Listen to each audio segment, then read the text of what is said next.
Anda pasti sukses. Kali ini saya akan membuatkan video. Kenapa seumur hidup kalian wajib memiliki iPhone?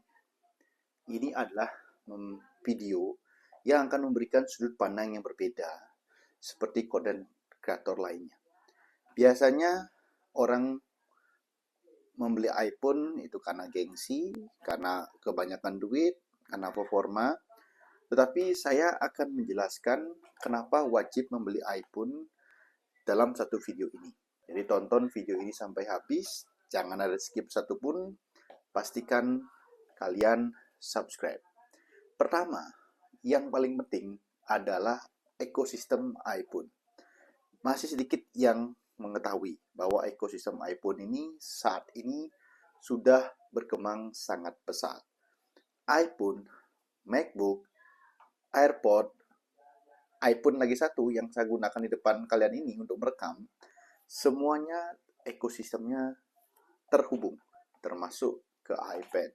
Jadi ketika kalian menggunakan produk iPhone, ekosistemnya sangat gampang. Contohnya apa? Mengirim video. Jadi kalian sangat gampang mengirim video dari iPhone ketika record, dikirim ke Mac menggunakan iDrop. Begitupun ketika kalian mengetik satu hal di iPhone, copy di iPhone, pasti ke laptop. Begitupun ketika kalian menggunakan Zoom di laptop, kalian tidak mau menggunakan kamera di MacBook, kalian tinggal konekkan ke iPhone, gunakan iPhone untuk kameranya.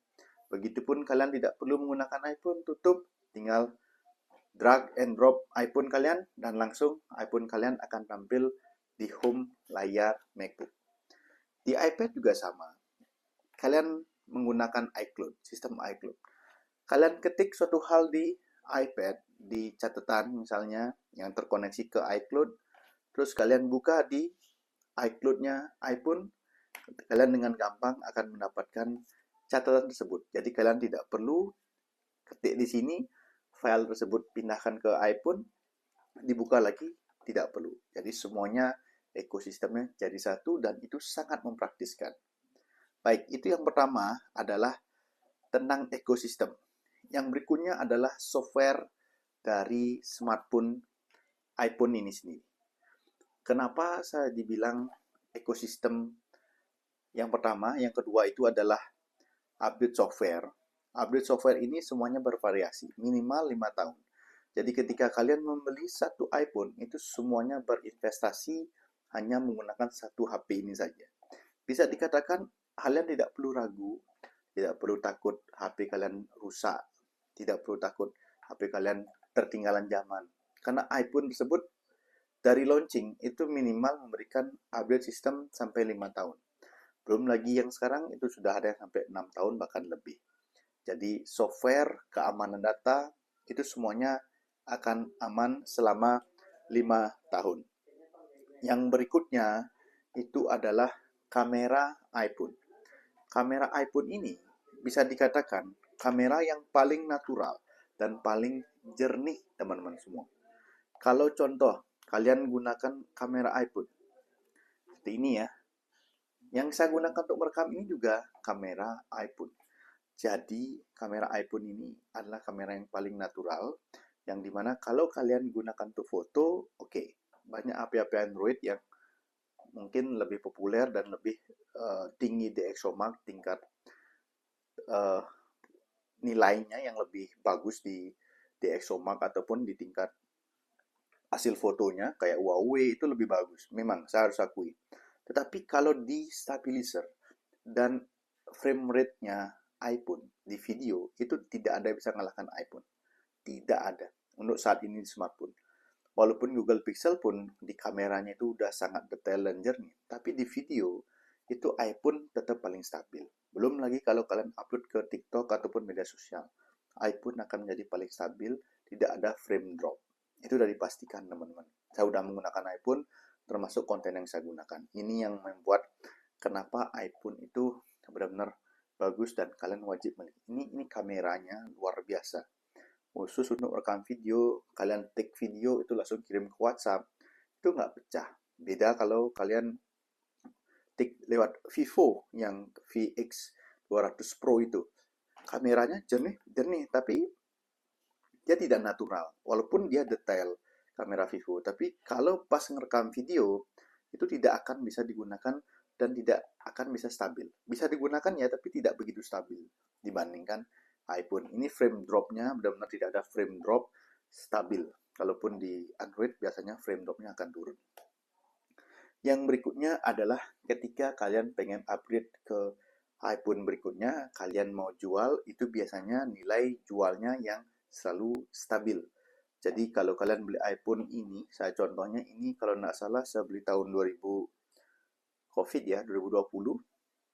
Betul, 2021, 2022 saya beli. Sekarang sudah mau 3 tahun, ini belinya baru 11 juta. Sekarang kalau dijual, mungkin harganya dapat 7 juta iPhone 13. Jadi turun sekitar 4 juta, tetapi tidak begitu jebol banget, tidak begitu di bawah banget harga jualnya dibandingkan kalau kalian mau jual Android. Android kalian coba aja beli harga yang 15 juta atau 27 juta. Samsung Fold deh. Itu kalau sekali jual kembali 2-3 tahun, setengah harga udah kepotong. Biasanya sampai deviasinya setengah harga. Ya kan? Bukan kita hitung dari nilai berapa jutanya, tapi berapa persentase deviasinya. Itu biasanya setengah harga dia udah turun. Itu yang membedakan Android dan iPhone. Nilai jualnya ketika kalian mau upgrade, jangan takut. Tinggal kalian jual aja ini, upgrade berikutnya atau trade on. Nilainya biasanya dia akan lebih stabil, apalagi kalau kalian benar-benar case yang kalian gunakan itu melindungi dari semua smartphone, sehingga semua produknya itu masih bagus, tidak ada goresan-goresan. Berikutnya, privasi keamanan ini tidak perlu saya jelaskan, semuanya aman. Saya belum pernah ada malware, iklan itu keren. Saya punya Android juga lagi satu, HP Tecno.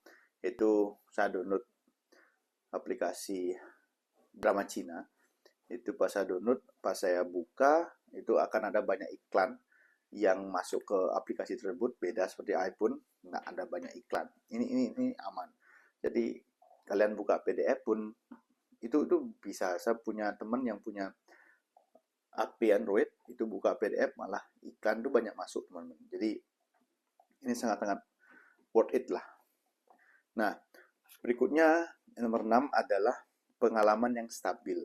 Ketika kalian menggunakan iPhone, baterai biasanya kan akan ada habisnya. Misalkan di bawah 20 itu biasanya low mode ataupun baterai rendah, daya rendah yang digunakan. Tetapi penggunaannya itu masih stabil. Bahkan sampai baterai 1% pun itu masih stabil penggunaan iPhone-nya.